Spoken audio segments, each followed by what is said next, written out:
Today I want to tell you about the most important book that I think you can buy if you have a brick and mortar store. It is called Why We Buy from Paco Underhill, and it talks about the entire science, yes, science, behind why we buy as consumers. I'm Sarah Stonecipher, owner of Miss Red Outfitters, a women's clothing and accessories store in St. Petersburg, Florida, for the past 12 years. Have you ever dreamed of opening your own clothing store? Would you love to be a larger part of your local community? Or maybe you already have an online shop but want to take the leap into a physical location. Well, join me as I pull back the curtain on all things brick and mortar. And don't forget to like and subscribe to stay updated on how to grow and thrive in your own retail storefront.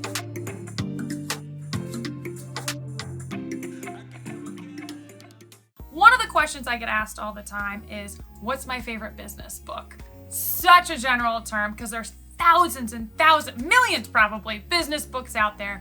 But there is one that I have given out over 100 copies to people, friends and family and other business owners because I love it so much and I have based so much of my business on it. It's called Why We Buy from Paco Underhill. We will link it here so you can get it. It's Amazon, you can get it on Kindle, but I love the hard copies so I can highlight and whatnot. It's all about the science of shopping. He created a company that now is so big, all of the major retailers bring his company in to essentially stalk his customers. It sounds crazy, but he'll send a team in to Walmart, for example, with clipboards, and they walk around the store and they look at how customers are interacting with the space. Are they looking at the sales signs? Are they engaging with the dressing room area? Are they asking for help when they need it? Are they going on the correct flow path that is intentional according to the floor planning people at Walmart? This deep dive into the psychology of how your customer interacts with your space is absolutely invaluable. Now, how can you take the principles of this book and put it into your small scale shop? Well, listen, I think it would be very creepy if you tried to walk around your shop with a clipboard and stalk your customers. So how I do it at my shop is we have this great seating area for our men, call it our man chairs. I will sit here with my laptop, pretend I'm working, and just see how consumers utilize my space. Now, what's important as a small business owner is we usually are doing 9,000 things at a time. So you need to set time aside for this specific task. If you are sitting here pretending to work and you're actually working, you are going to miss all the nuances of how your customer is walking through your store. So it's really important that you concentrate on this when you are setting this time aside. Now, you can do this from your front counter, you can do it from your dressing room area, but what's important is watching how consumers walk through your store. Now, there's 3 takeaways that I love to utilize inside my store from this book. The first one is product placement. If you have a product and it's not selling, it could just be where it's located inside your store. So we have a 3 strikes and you're out mentality. We will move that product to a new location and see if it works there. And I'm telling you, there's some magic rule in retail that I cannot tell you how many times we move a product and then it blows out of the store.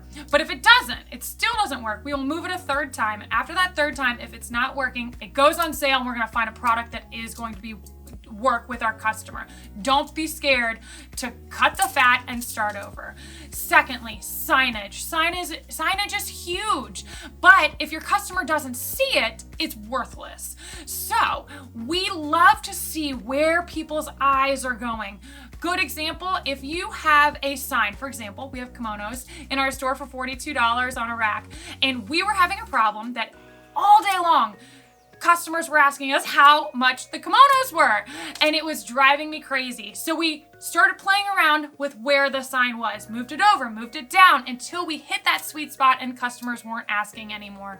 It is easier for the people working in your shop, and it's easier on the consumer to have a seamless, effortless experience inside your store, and signage is a big portion of that.